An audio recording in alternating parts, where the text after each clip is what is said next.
everyone. Welcome to the Mission for Freedom podcast. It's so great to see each and every one of you today. Happy Thursday.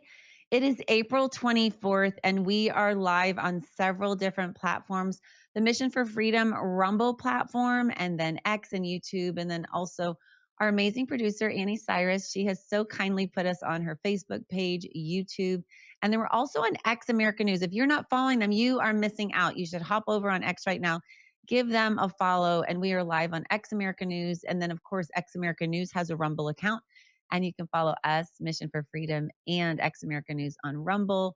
And so we are live on all these different platforms. But wherever you're watching from, whichever one is your favorite, if you'll just click the follow or subscribe button, we would be so honored. That is called the podcast love. That is how you show love here, is following us. And then also using our affiliates and our sponsors. We are so grateful. We have several affiliates. You can just follow the little ticker on the bottom.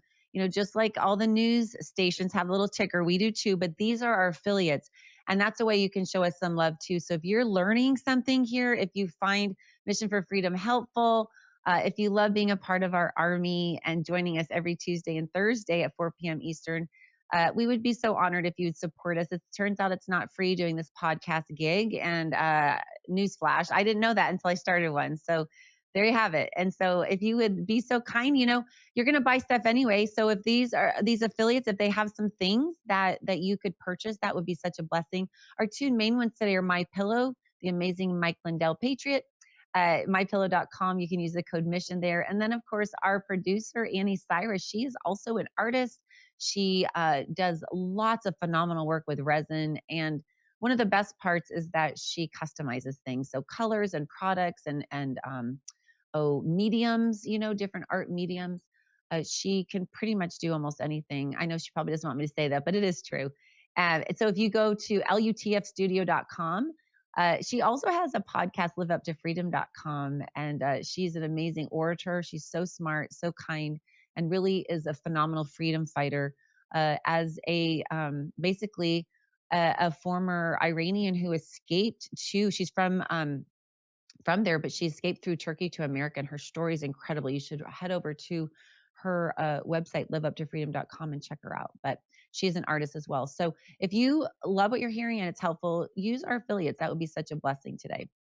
So today's story, or actually today's show, our guest has a story that it's really a nightmare, actually. I've interviewed her a few times before. Her name is Erin Lee. We're going to bring her on in just a little bit. But before she joins us and shares her story, I just felt compelled by the Lord. I wanted to share some scriptures with you before you hear what she's about to say, because it will rock your world. Wherever you live, you can live in a red state. You're not immune to this. You're just not immune to this. It's everywhere. It's everywhere. And when I interviewed Riley Gaines, she talked about different battles.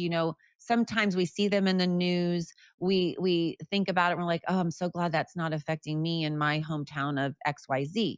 But the problem is, if it hasn't affected you now, it's just a matter of time. And what Riley said when I interviewed her, she said, if we wait till these battles show up on our doorstep, it's going to be too late. And so that's why I wanted to have Erin Lee on. She's from Colorado, and I want her to share her story. But these are the scriptures I want you to, as you hear Erin speaking and telling her story, I want you to think of these scriptures and use this as a lens through which you see and hear what she's saying. So the first one I want to share with you is from Ephesians 6:12.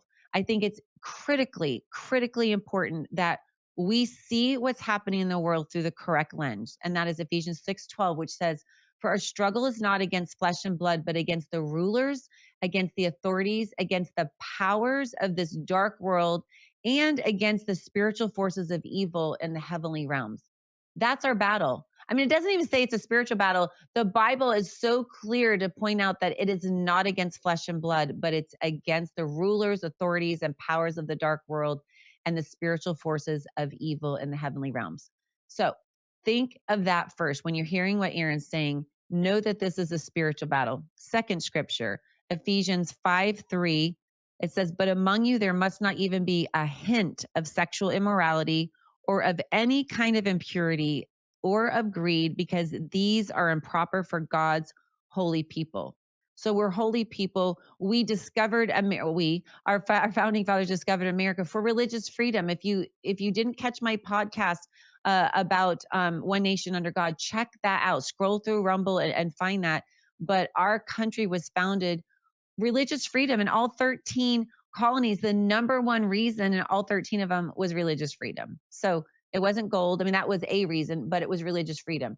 This is a massive violation. What's happening right now, what Erin's about to share, is a massive violation of religious freedom. Massive, massive. And it's happening, and laws are being passed to legalize that from happening from religious freedom. And then lastly, actually next to last, Ephesians 5:11 says, have nothing to do with the useless works that darkness produces. Instead, expose them for what they are. So, you can hear Erin's story today and go, oh, well, that's Erin. I'm sorry for her. I'll pray for her, whatever.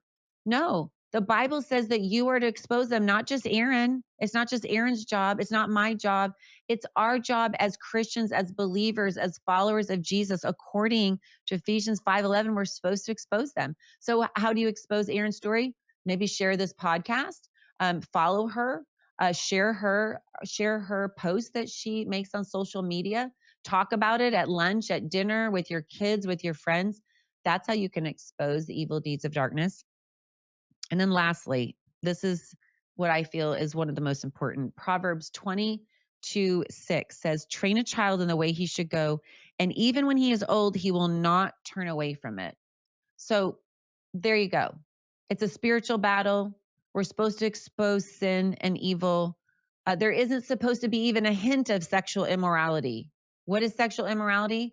Well, saying that you're a different gender, um, following a transgender cult and supporting that by being silent, because that's what we do when we don't expose it. We're supporting it. And then lastly, we're supposed to train up our children in the way they should go. I mean, this is a command and a directive from God, from heaven. And, we can say, well, we're training them at home, but what's happening in school? What's happening in these government schools? And Erin's going to break that down for us today, but know that it is our responsibility when we stand before the Lord. He's going to say, Mama, Daddy, aunt, uncle, neighbor, why didn't you say something? Why didn't you do something? And so I really want to just encourage you when you listen to Erin, instead of just, sometimes we hear the news and we get depressed. And we're like, well, gosh, our country is going to hell in a handbasket, led by the state of Colorado. That's not really what we're here for. Today, we're here to inspire you to get involved, to do something, to sign a petition, to go to a city council meeting, to pull your kids out of public school. Like, do something in response to this information. That is the goal today. So on that note, I want to welcome in the one and only beautiful Erin Lee from Colorado. Welcome to the Mission for Freedom podcast. It's so great to see you again. Friend, it's good to see you. Thanks for having me. So, of course, I know your story, and some do, but for those who might not know you, Erin, and know your story, the tragic, actually, it's not a story, it's a nightmare. Let's just call it what it is. You moved to Colorado when your daughter Zoe was in middle school. Tell us just briefly, it doesn't have to be briefly, I guess, but just tell us your background. I just think it's so incredibly fascinating.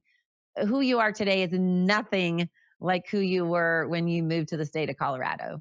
Yeah, well, I love that you shared those verses from Ephesians 4 years ago. It's been almost 4 years to the day, May 4th, 2021, when our story began. And, prior to what happened to our family, we were kind of sleepwalking parents, trusting that we could send our kids to school and they would be safe. We were not strong believers. My husband was actually raised in an anti Christian home. And when we finally found a good pastor while we were in the midst of the nightmare, I said, I don't know where to start, Pastor.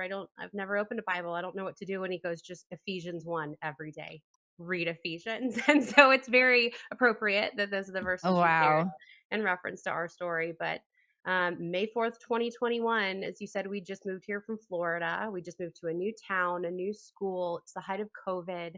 My daughter is a very shy, quirky kid who didn't quite fit in with the other girls. And her art teacher asked her to stay after school for an art club in the art room. When she got there, it was actually a secret gender and sexuality awareness club, or GSA. And they had invited in an outside NGO called Splash, who also has a group for 2 to 11-year-olds called Skittles, to talk about gender and sex. And they said things like, if you're not fully comfortable in your body, that means you're transgender, which of course my daughter identified with. What 12-year-old girl just starting puberty is comfortable in her body? They said, if you do not know who you're sexually attracted to, that means you're queer. So she adopted that label as well. And they celebrated her for proclaiming these new identities. They gave her flags and stickers and bracelets. They talked about concepts like sexual attraction, polyamory, which I had to Google afterwards. I didn't even know what that meant. They talked about puberty blockers, how you can take medicine to fix yourself to stop that discomfort, how to see a gender affirming therapist without telling parents, how to get a gender affirming care letter in her school to be medicalized without my knowledge or consent. They connected the kids with these predators online. They Wow. repeatedly emphasized that parents might not be safe. It's okay to lie to your parents about these meetings. And we're just really lucky that my daughter broke the rule. The rule of this club was what you hear in here, keep in here. And we're so lucky that she came home and felt comfortable to tell us. Although she told us in an excited manner, like, Mom, Dad, I'm transgender. I'm excited about it. That's why I'm so uncomfortable in my body. And it took us almost a year to get her out of that cult. You're exactly right. That's what it is. It is a cult. It is confuse the kids, separate them from their parents, get them uncomfortable with their fundamental identity. And it was a dark, scary year. I mean, we took her to therapy that made her worse because in Colorado, therapists are required to only affirm gender confused kids. That led to a suicide note about 6 months after the club. So we took her to a pediatrician who had us leave the room for her assessment because they lowered the age of healthcare consent to 12 in the Wow. state of Colorado. And when I came back, she'd already been prescribed Zoloft, and we were bullied with that suicide myth. You would better affirm her. Do you want a living son or a dead daughter? She's going to kill herself if you don't go along with this confusion. And it like I said, it took about a year. It was about 3 months after the suicide attempt that she started to come out of the dark cloud. We started to have really hard conversations. And I can gladly say that our nightmare has a happy ending. I like to say it's a horror story, but with a happy ending because we're 4 years out from her going through this and she's completely desisted. She is, What does very that mean, desisted? good question. So there's two categories of people who have been trans identified. There are what they call desisters who have overcome trans identity without medicalization. And then there are detransitioners, and those are the people who have come out on the other side, but who did mutilate their otherwise healthy bodies. Mm. And so we're lucky our daughter's in the sister category, not detransitioner. We never allowed medicalization to happen. But I should also add that about 3 days after this art club incident, I found through public record they involved Child Protective Services on my family because we were not affirming of the identity that the school had placed upon her. That right there is scary. I'm just gonna call it what it is. I mean, and thank God there was no, and we'll get into this later, but thank God there was no custody situation and you and your husband were aligned because then that's a whole nother story, a whole nother crack, a whole nother another way the government can be weaponized against parents and their children. And I just have to say, Erin, and that's why I read these scriptures ahead of time because I mean people can say this is upside down, this is crazy, it's weird, wow, no, it's not. It's a demonic battle from the pit of hell. And this is what I find so fascinating. So the book, The Naked Communist, written by Skousen, he shares the 45 goals of communism, and it was entered into the congressional record. I believe it was 1963, January 10th. It was 53 or 63. Anyway, I wanted to just share with you guys two of them because I think what is happening right now is so fascinating in the worst possible way, of course, but their goals were way back then is happening now. So one of the 45 goals says to discredit the family as an institution, encourage promiscuity and easy divorce. And then another one was emphasize the need to raise children away from the negative influence of parents, attribute prejudices, mental blocks, and retarding of children to suppressive influences of parents. So, I mean, mental blocks, they're just saying, basically, do you want these things to happen to your children if you don't allow us to indoctrinate them and brainwash them and bring them into this cult? I mean, it's just from the pit of hell. But I find it so fascinating that what's happening now, it really is a manifestation of what these goals that were laid out so long ago. Yeah, I'm glad you call it demonic. It is. This is not a right versus left issue. It's a right versus wrong issue. It's a battle of good versus evil for the souls of our kids. And Mhm. like you said, parents may be listening and think that's one isolated event. That's her story. That doesn't apply to me. Well, when I went public about a year after the art club, I've now had thousands of parents come to me. I had 5 families just from that art club alone. 4 of them had suicidal daughters around the same time my daughter was, and they had no idea their daughters had been attending because they followed the rules. One of those little girls, who's a co plaintiff on our federal lawsuit against the school district, actually drank bleach and almost lost her life as a result of this. So it's not an Oh. isolated incident. I know thousands of parents who are in the same boat, and those are just the ones who are willing to talk about it. It's such a sensitive issue that pertains to our young, vulnerable kids, and most parents are not in a position to talk about it. But I represent thousands and thousands of parents in red states along with blue. I've talked to parents in rural Nebraska, in Wisconsin, in Texas, in Florida. It's absolutely a pervasive issue. This ideology has a stranglehold on our culture and on our school systems. Mhm. And no family, no matter where you live, is immune from this happening to you. Yeah, so well said and so true. Guys, we have to take a break real quick here, but don't go anywhere because when Erin comes back, we're going to dive into this more. And surprise, sweet, quiet little Erin, she has helped make a movie about this, exposing these deeds of darkness. She is going to stand before the Father in heaven and she's just going to say, I obeyed, I made a movie. So when she comes back, we're going to talk a little bit more and then we'll show you the trailer to that. And it's free to watch. So I can't wait for you to see the trailer. So we'll be back in just a few minutes. Don't go anywhere. Hello, everyone. I'm excited to announce the next generation of energy drinks, Rev 7. It has no sugar and no caffeine. Instead, Rev 7 uses Go BHB. Go BHB is one of the body's primary ketones, and it provides the most efficient and clean fuel that your body needs. It also helps you stay energized all day with no crashes. Not only that, it produces 3 times more brain energy than sugar, which helps boost your memory, focus, and mental sharpness. It also helps reduce stress and helps balance your mood. Rev 7 does all that while being the best tasting energy drink ever. So go to mypillow.com or call the number on your screen. Use your promo code to save 20% today. I'm so sure you're going to love Rev 7. For a limited time, you get our introductory 3-pack absolutely free. I drink Rev 7 every day and I absolutely love it, and so will you. Guys, what does Mike Lindell not make? That's the question, first of all. So, this man can make anything and sell anything. And I'm just telling you, Rev 7, first of all, is going to be a lot less expensive than going to that woke coffee shop that's on pretty much every corner of our streets. And it's better for you.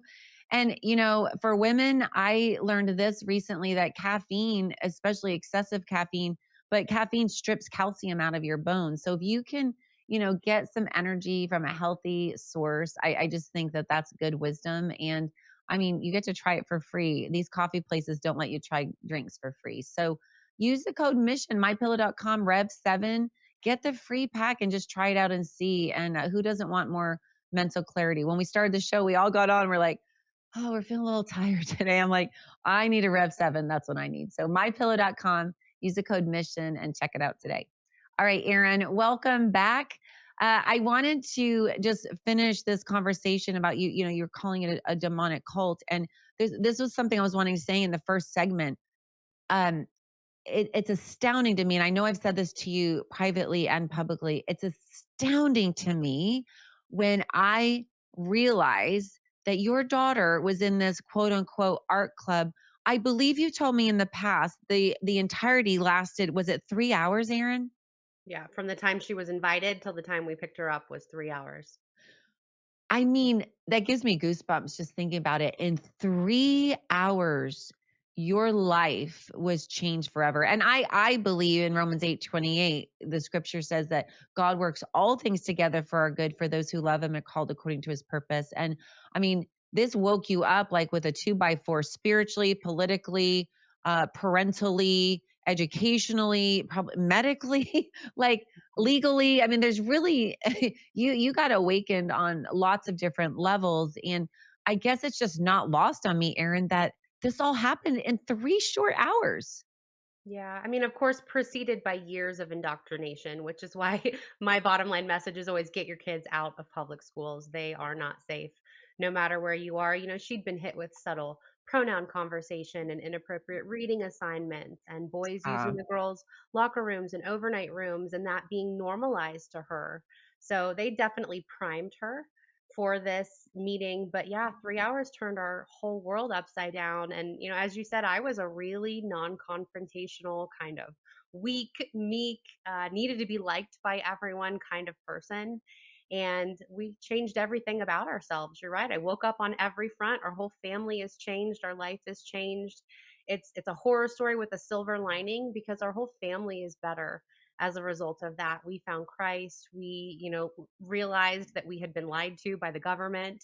We just woke up on all fronts. And I have to say, the enemy really messed up when he picked on my family. I don't think I was the mm, most unlikely person to be so loud and bold in the public square, but he sure messed up when he came after my family because we're bigger, mm. better, stronger, and we are waking families up around the country. So take I that, love this devil. story. This is what God does. When you're sharing that, I have goosebumps because I think about the Bible and I know you're not perfect, we're not perfect, but this is the hand of God, Aaron, on your life, on your husband's life, and on Zoe's life, even your son's life. Because I mean, when you look in the Bible, you look at David. He was the most unlikely, the smallest, the runt of the family to go take out Goliath. And then to be anointed as king, it's like, oh, he was passing over all the brothers, but then there's David, and then you look at Moses, who argued with the creator of the universe, and he's like, but I sound terrible. I'm a terrible orator. I see he stuttered. And he's like, I'll bring you Aaron. Like it's just so fascinating to me how God specializes in using broken, unqualified people because that in and of itself brings him the glory because you can't go, oh, well, Erin, she's just good at that, or she's a natural born speaker and leader. She's extroverted. I mean, no one would ever say those things about you before this happened. But I mean, I just think it's so beautiful to see the hand of God. And that's what it's all about, right? Is to raise our children to love Jesus and to take as many people to heaven with us along the way. And I mean, you are certainly doing that. He doesn't equip, or he doesn't call the equipped, he equips the called. And I had to say a lot of yes. And I had a lot of moments where it's like, please, Lord, not me. Like, pick someone else. I don't want to go on that TV show. I don't want to lose friends. I don't. And we lost friends. We lost family. I lost my career. We have death threats. We've had home break ins. My daughter is still harassed by the people who groomed her 4 years ago. They even made a hashtag of her name to continue to harass her and send violent posts and things like your rainbow family's waiting for you, your parents don't love you. But he equipped Mm-mm, me for this. And and it led me to the Lord. And I am so at peace with losing earthly things because I don't have mhm. anyone to impress here. I really don't. I don't care what people think of me. I have one to impress, and he absolutely keeps my whole family strong and whole through this process of fighting back. I love that. And so I was just curious. We talked about Zoe a little bit, and you said she's just finally, after all these years, I mean, thank the Lord, she's healed and whole, and she's finally gone public with her story. I just would love for you to talk about her because I think if somebody's listening, I mean, I feel like we either have someone in our immediate family or we know of someone who has been ensnared and entrapped by this demonic cult called transgenderism. And I was just wondering how I know it's a long story, but like if you could just summarize how you got there, like what you did as a parent, because people are obviously reaching out to you from all over the nation to ask for your help. I mean, are there a couple of things you can say, this is what we did that seemed to help Zoe? Yes, it's Chloe, but Oh, Chloe, we've sorry. never given her name publicly until last week. So her name's finally out there And I'm in the calling her by the public. wrong name, so you're welcome. No, Yeah. I'm kidding. Okay, Chloe, sorry. She doesn't care, trust me. She doesn't need her name to be out there. Yes, and we did a lot of things wrong in the beginning. I can tell you what not to do first and foremost, and that's ignore it. We right off the bat, we didn't feel equipped to have the conversations we needed to have with her. We didn't know what to say. We didn't want to make it worse. And so we ignored the issue and relied on the professionals, the therapists to have conversations with our child. I recognize now that that was not the right approach. You've got to take a head on. You cannot affirm. You can never go along with what the child is saying and call them by that false name and lie to them. We don't lie to our kids. First and foremost, if your child is in choppy waters in the dead of night, you do not hitch an anchor to them. You are their lighthouse. And our kids rely on us to be the lighthouse of truth. And sometimes they're not going to like what you have to say to them. My daughter didn't love that I wouldn't call her Toby, but it potentially saved her life by not affirming her mental health distress and pushing her further down this path of destruction and self-hatred. So first and foremost, do not affirm. Maintain that, truth for your child, be that lighthouse, but also remove the negative influences. We pulled her out of the school immediately, cut off those negative influences that were indoctrinating and harming her. We cut off toxic friendships, people who were facilitating this new identity. We cut off the internet access. And I had to say, listen, I'm sorry I gave you a cell phone. A 12-year-old should not have an pocket internet device with unfettered access to anything you can get your hands on. That was my fault. I'm sorry. And she hated us for it. But now she's thankful that we removed those negative influences from her life and replaced them with positive ones. So in lieu of a pocket internet device, we got a Nintendo Switch, and every Friday we'd go pick out a new harmless game that we would play together as a family. We went on more walks. We got her in youth group. We went to church. We started dad and daughter dates where my husband would spend every week really quality time doing something they enjoyed to do together. And it was just removing the bad and replacing it with the good and standing firm in truth and not being afraid to have really hard, honest conversations with all of our children about what was going on. And what I hear you saying the most, the theme I hear is intentionality and sacrifice. I mean, let's be honest. Who wants to play Nintendo? I mean, maybe you do, but I'm just saying, you know what I'm saying? Like I played Minecraft with my son one time and I was like, I can't even find myself in this world. Like, but they love it. They laugh. I mean, they giggle because you're really trying to connect with them on their terms. And man, a little bit goes a long way. In fact, I mean, that was years ago and he still talks about that to this day, but they remember that you tried to connect with them. And I just, that's what I think is that intentionality and planning and sacrificing your time to invest good. And I think that's so powerful what you say. Instead of just taking away the bad, replacing it with the good. Yeah, well, and spending family time together is important from the get-go before this happens and having open channels of communication. If we hadn't have built a strong relationship with our daughter, she would have been one of the little girls who followed the rule and didn't tell us what was happening. And so it's important that you have those really open, honest lines of communication from the get-go. One thing we've always done as a family is no matter what's going on, we sit down together for dinner every single night, no matter what. And in fact, the number one indicator of academic performance, the peak academic performance, is families who sit down together. It's not how much you read with them. It's not, how many trips you go on. It's how often you sit down to have family dinner together. So it's really important to have strong familial relationships before this kind of thing happens. Because as you said, everyone listening knows someone who's been affected by this. There are some statistics out there now that 30% of Gen Z identify as LGBTQ. My school Wow. district has come out and said 47% of kids in the county are LGBTQ. So it is an incredibly pervasive, insidious ideology that affects far more people than anyone listening realizes. It truly can happen to you in an instance. And so you've got to be prepared before. And I always give parents really practical advice. Every speech I give, I end with 4 points. One, and teach your kids these things early and often. Speak these things over the kids in your life. Number one, safe adults don't ask you to keep secrets. Number two, no one should ask you to label yourself. You're a kid. You don't need pronouns in political parties. Number three, trust your instinct. If something doesn't feel right, it probably isn't. And you have the authority to remove yourself from an uncomfortable situation. And then finally, you are perfectly and wonderfully made in the image of God, male and female. He does not make mistakes. You can't change it. And there's no wrong way to be a boy or a girl. And, we started speaking these things. I had a newborn and a 6-year-old when the art club happened. And I knew I had to protect them from this ideology, but I didn't know what to say. I didn't want to talk about gender and sex. And so I boil it down to those 4 things. And we speak those things over our kids all the time so that when this ideology hits them, because it will, they'll be prepared to combat it, and they will know that their true identity comes from Christ and they do not need to search the world for it.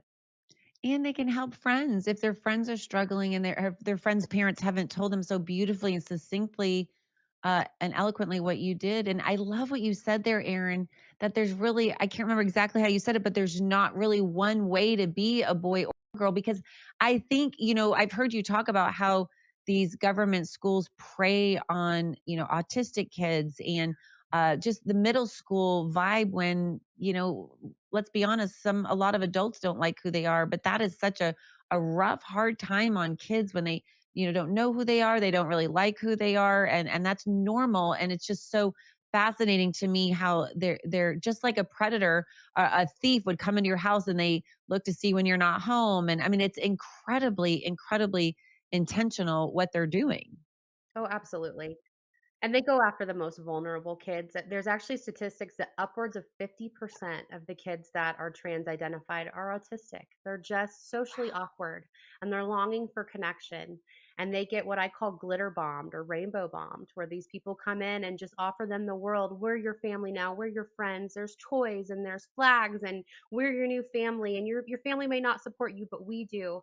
And they find that connection that they're longing for, but it's all a lie, because as soon as they're not trans identified anymore, they're dropped like a bad habit. These detransitioners, and there's about 55,000 in a Reddit group now, kids who have medicalized and now come out of it. And all of them have the same theme, that as soon as they weren't trans identified anymore, the rainbow crowd completely dropped them, even came after them maliciously. So they're sold a lie all around. You can't change your sex. And those people that are there to, quote unquote, love you and be your new rainbow family, they don't really love you. Families do. And parents are not all guilty until proven innocent, like we've been branded to be.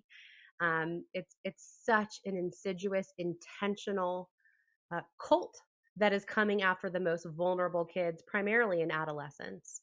Yeah, and they're really, let's be honest, they're for advancing their agenda. And if you're aligned with them and you're helping them advance their agenda, then they quote unquote love you. But you're a pawn.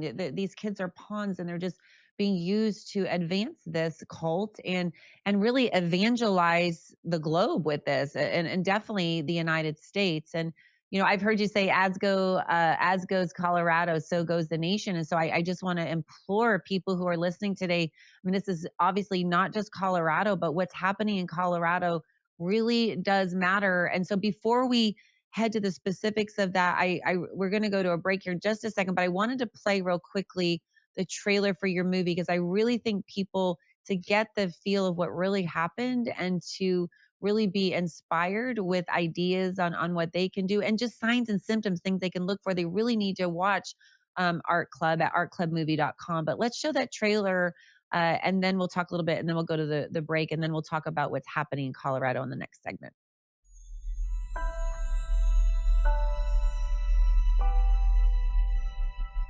I kind of realize now that I had been indoctrinated myself into thinking that this could be real.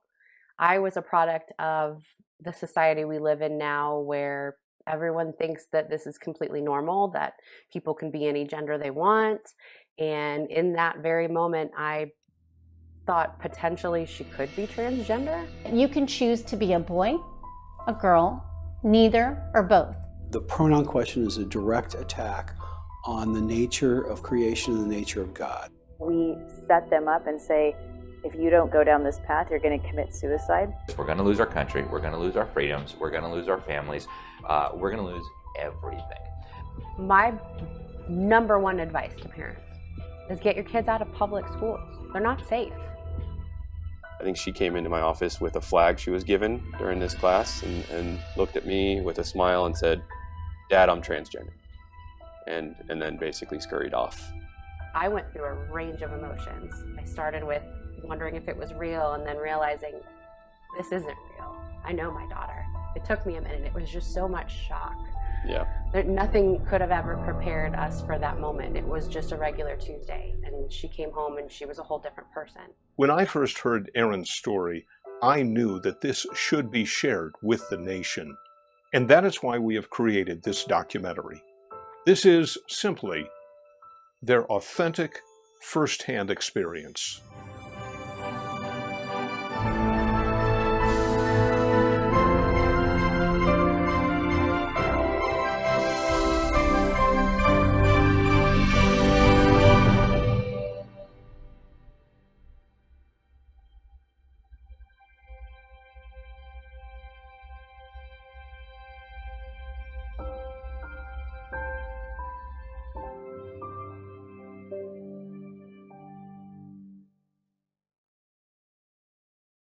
So that's artclubmovie.com. Erin, did you ever think you would be in a documentary? No, no, but it's one of our prouder moments that, we fundraise to make that film, to share our story, to help others, and to make sure we keep it free and never behind a paywall. And my favorite part of this whole film is my husband. We like to say I'm the mouth, he's the brains, because he's brilliant and he's shy and he's an engineer and he does not like being in front of a camera. Oh, He that's was awesome. hesitant to even do the film, but he really is the heart of the movie. I mean, to see a dad who was so close with his daughter break down in tears, talking about what he went through saving her from this cult mentality, from this ideology, is so powerful. And to see us come together as parents, as a team, a unit, and just be, this could have broken us as a couple. And we banded together right from the beginning and said, we're on one team, we're going to save her together. And truly, it was because mom and dad played a vital role that we were able to rescue her. So I'm so proud of him, really the most in this film. Erin, you are going to make me cry. I don't really cry very easily. My husband makes fun of me because I don't cry very easily. But as you were talking about your husband, it is truly, and I know I'm talking about the Bible a lot today, but it is the father's love for his child. And yes, there's a mama's love, and they poke the wrong mama bear because you might be quieter or sweet, whatever. But now, they poke the wrong mama bear for sure. But there is something about a father's love for their child and how they will go to the ends of the earth. They will make a documentary when they're super uncomfortable to protect their child and to save others. And I just see the story, the love of our Father through you guys and this documentary, what you're doing. And it's just so touching. And I'm sure you've had amazing feedback for Art Movie. We have, of course, there's a whole slew of trolls that love to spew hateful comments, but I'm constantly reminded that they hated him first and I can take it. Yes, we really have. And we've had a lot of families like ours reach out and their child was using the same name or their child was in a club just like ours. The elements are always the same in the way that they're indoctrinating and capturing our kids. And so I'm touched that has resonated with a lot of families who needed to know they weren't alone. And how great, because you probably felt a little alone in the beginning. And, especially just moving to Colorado, and you said you were left leaning and maybe a Democrat. I mean, but maybe not radically left leaning. And, probably just like you said, it was a regular Tuesday and you just got hit by this 2x4. And I think it's so fascinating that you are being for others what you didn't necessarily have for yourself in that moment. And I'm sure that's a wonderful feeling. It's very full circle. And, we tied a lot of expert opinion in so people can understand, where did this ideology come from? Why are we here? And where do we go from here? How can we protect our families and shift our culture back to sanity? And so it's got a lot of practical advice just for anyone who wants to understand the issue better. And most people should seek to understand what's happening because, again, it is so pervasive. It is. And I mean, we really owe it to our country. I mean, because this is an assault on our most vulnerable, our children, our next generation, and really the family unit. That's what this is all about. Because once you take the families out, I interviewed Dr. Ben Carson, and of course, he wrote this book that I have with me right now, The Perilous Fight. And that's what it's all about, is destroying America. And that's how you do it, is to destroy the pillars, which is the family unit that God created. And so what better way to destroy it by destroying the children, mutilating their bodies so they can't procreate and things of that nature as well. But I wanted to talk about what's happening in Colorado. I wanted to save some time for that because, of course, we're friends on social media, and I've been seeing you talk about this. And I know that you've been doing some interviews about this as well. But I commented on one of your posts, and I just said, "Wow, I could not even believe what you were describing." And so I really wanted to pull these bills up so that people can actually see them, that, Erin Lee is not just making this up. This is actually really happening because it's so hard to believe. It really is, especially if you're in a red state. But even if you're in a blue state, it's hard to believe. But I wanted you to talk about these two bills, the Bill 25-1312 and then Bill 25-284. I wanted to pull up the first one, the Bill 1312. And I'd like for you to share what that is and what that means specifically. If we scroll down there, we can see like it itemizes, there's a summary, and then it has, section 1, it calls the Kelly Loving Act. And then the section 2 says it provides, that when you're making custody decisions, that the best interest of the child for the purposes of parenting time and all that, it's the best interest of the child, Erin. And anyway, I just thought you could beautifully summarize this, but I wanted folks to actually see this with their own eyes as you're talking about this so they can read it for themselves, because it is absolutely horrific. It is the worst bill anyone's ever seen in any state. And I work with parental rights activists across the country. Aaron Friday, Heritage Foundation, Moms for Liberty have all confirmed this is the worst bill they've ever seen.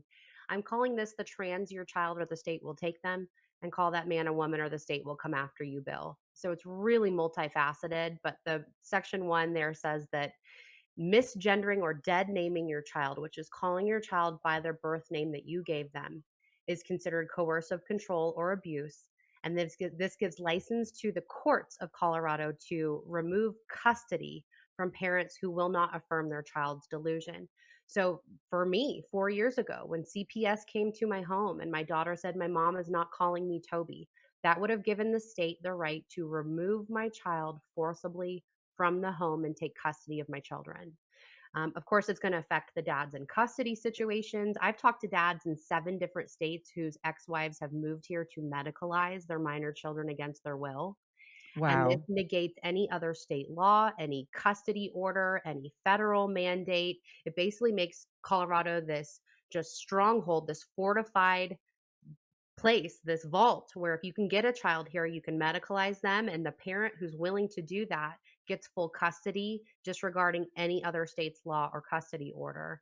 But it also affects free speech of the press. It claims that it's discrimination to misgender or dead name anyone in the press, any business owner, churches, private schools. Truly, every Coloradan will now be under Orwellian law that if you speak biological truth, you can the state can come after you for discrimination with fines, red tape. They can take you to civil court. It's like Jack Phillips, the cake baker here from Colorado. I've said he better get ready for round 3, because this is truly Orwellian in that it even says if you threaten to misgender or dead name someone, that the state can come after you for discrimination. So it's like, don't even think about calling someone by their actual name and pronouns and sex, or the That's what they state call can it, come dead name? dead naming. Yeah, the name that they used to be called, not their new name according to their perceived sex. Dead name. Dead Wow. naming. Yeah, Wow. wild. This is so unbelievable. Now, where is this bill in its process of becoming law? It's a House bill, right? It's a House bill and it's already passed the House. And I should preface by saying this is already practice in Colorado. California actually passed a similar law and Gavin Newsom vetoed it, citing that that is already practice and procedure. We don't need a law to confirm it. So it's already happening. I know 5 dads here in the state who have had their custody entirely removed over the last 4 years because they were calling their daughters by their actual name, their actual pronouns. And so they've already lost full custody of their children. So it's already happening, but they fast tracked it through the House. They introduced it on a Friday, read it in on a Monday. It was in committee on Tuesday. Then they invoked what's called Rule 14 to limit debate from our legislators. And then for final reading, they called our House reps in on a Sunday morning, invoked Rule 16 that silenced them completely, did not allow for any debate, and Wait, rammed it through the real House. quick. When you say invoked 14 and 16, you say they. Who The is they? Democrats. So we have a radical supermajority in Colorado. They own the House, the Senate, the AG, the SOS, and the governor's office. So there are no checks and balances here. The radical, I mean, radical socialist Democrats, a lot of them are proudly Democratic Socialists of America. The bill sponsor herself is very proudly DSA. She does not have children. She's a lesbian. And she, they force through whatever they want. And really, the people are silenced. Our reps couldn't Wow. even speak to these bills. They would have passed anyway, but they did not even allow for dissent or debate. And so now it's been introduced to the Senate. We expect it'll be heard in committee on Monday, the 28th. There's no way to stop it. We can't stop bad bills. We can't even get amendments through on them. So it will go to the governor's desk. But our hope is that we have to keep the pressure up. He's got presidential aspirations. I mean, Mm-hmm. Wall Street Journal just published an op-ed. I wrote about it. I was on Fox News this week. I mean, there's big national attention on this bill. And if we just keep up the pressure, there's a chance he might not sign it. But if he does, I've got 4 lawsuits ready to go just myself. So I can imagine the lawsuits will fly and we will have to strike this down in the Supreme Court. But that's a 5 to 6 year waiting period, and families will absolutely be hurt and harmed, and kids will be destroyed in the In the meantime. process. And Mm-hmm. as you said, as goes Colorado, so goes the nation. We are like a test case for what they can get away with. And they will push it in other states. They'll push it in sneaky ways where the wording doesn't make sense to you, that you don't catch that that's really what it is. That's the game that they play. They're more brazen and explicit here in Colorado, but they will pass it piece by piece in other states if it passes here. So it's vital that everyone shows up to pay attention to Mm-hmm. what's happening here. And as you said, there's sister bills. I mean, they've passed so many bad bills since 2019. They lowered the age of healthcare consent to 12. They forced all therapists to affirm gender confused kids. They wrote mandatory teaching of LGBTQ into first grade social studies standards. They even put out lesson plans on the Colorado DOE website teaching 6-year-olds about the importance of sex work and about our governor's sexuality and about Mayor Pete and Harvey Milk, that are mandatory lessons in first grade. They made us a trans sanctuary state, so it's virtually impossible for a doctor to be held accountable in Colorado. There is no recourse for detransitioners. There is no way for anyone to respond to a subpoena in regards to this gender affirming care, which is transgender affirming, not sex affirming. So arguably, Colorado is the most progressive, most radical state, but we're a test case for what they can get away with, and they will continue to push it out to other states. And that's why I say we have got to help Colorado. We have to do even so. That's what I want to talk about. There's the other bill 284. I don't know. I know we're running out of time a little bit, but I would like you talked about sister bills. Is this one of them that you're talking about? So the sister bill I was referencing is 1309, which is going Okay. to force all Coloradans to pay for transgender procedures, and it also removes testosterone from any tracking. So it's going to allow doctors to secretly prescribe testosterone to minor children, and then the taxpayers will be forced to pay for it. It actually explicitly lists different procedures like rhinoplasty, lip filler, breast augmentation. So if a man wants these procedures to feel like a woman, we will have to pay for it. But if a woman going through cancer treatment needs breast reconstruction, she is not guaranteed that coverage. So it's, again, total authoritarianism. But that Bill 284, which was actually run by a Republican, is now forcing all schools. I'm calling it the Protect Skittles and Splash Bill, and it passed the Senate last night, actually testified against it, and they called me disturbing for telling the truth. You The bill sponsor testified called me against this bill and they called you disturbing? last night. The bill sponsor apologized to everyone in the room for having to listen to my disturbing testimony, and then they all voted it through. But what this does is it forces these non-government organizations like Splash and Skittles, the one that hurt my daughter, into all schools, including charter schools. And Colorado is a very charter-friendly state. One of my children goes to a core knowledge charter, and they are just trying to attack the autonomy of these Mhm. schools and trying to force us all into public. But it also forces out any organization that won't adhere to this new definition of discrimination with misgendering and dead naming. So if an Mhm. organization will not lie and call a man a woman, they may not be in any school district in the state. So FCA, Young Life, all of these Mhm. Christian organizations that our kids rely on, I mean, we need them in our public schools. Our legislators are now forcing them out with this bill and forcing the radical gender ideology organizations in. Wow, Erin. Again, I just can't even hardly believe this is happening. And so When you're hearing this, I hope you're as disturbed as I am, especially when we know, and it's not even Colorado. It's like once, I mean, I think Colorado is the petri dish for sure, but it's like you're setting a precedent. And so that's how these other states will use what happens in Colorado for their own states, is because the precedent that's been set. But I just have to ask you, Erin, what can folks do if they're in Colorado? What could they and should they be doing? And then if they're in a state outside of Colorado, what could they and should they be doing to help fight back against this, radical demonic fight? Yeah, I'm in such a barrage of bills. I'm like constantly blocked. It's hard to even keep up with all the bad law that they're passing. But this House Bill 1312 that's taken, I mean, I've seen Sky News Australia report on it. So it's taken the world by storm. It's got interstate ramifications. Again, if your spouse can get here with your child, they're medicalized and your rights will be negated entirely. So it affects all 50 states. Colorado is the trans sanctuary state. And if this passes, parents in other states will have no rights if their kids can get here or their exes can get here. So, one way people can get engaged is coloradoparents.org. They have a petition that you can sign from anywhere in the country. They have about 23,000 signatures, and we will print those page by page and deliver them to the governor's office when it goes to his desk to pressure him not to sign. It's right there at the top, sign the petition. And then once you sign that, it'll send you a link to Heritage Action, where you can email all Colorado senators in about 10 seconds, one fell swoop. So it takes 30 seconds to sign the petition, email all the senators. They do not like getting these emails. It's overwhelming them. I've been hearing that they're very frustrated by them. So keep them going. And then pay attention. I think this will hit Senate committee on Monday. Anyone in the country can sign up to testify. You can do it remotely via Zoom.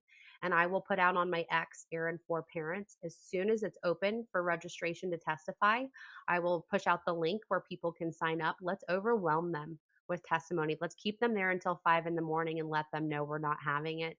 And then, of course, I always tell parents, just get engaged, pay attention in your own community, join Moms for Liberty, join your local church group, your, cultural impact team. If there isn't one, start one. I think the most impact any of us can do is, first of all, talk about it, just talk about what's happening, and then engage at the grassroots level with the people who are fighting back, or be that person who starts the group to push back on your local school board, your legislature, and other states that are passing these radical laws. Yes, yes, and yes. And at the very minimum, follow Erin. Watch, what is your X handle again, Erin? Erin, the number 4 parents. Okay. And then Instagram, are you as active on that? Or are you more active on X? X is, I mean, I'm posting on X about every hour. So that's my most active page.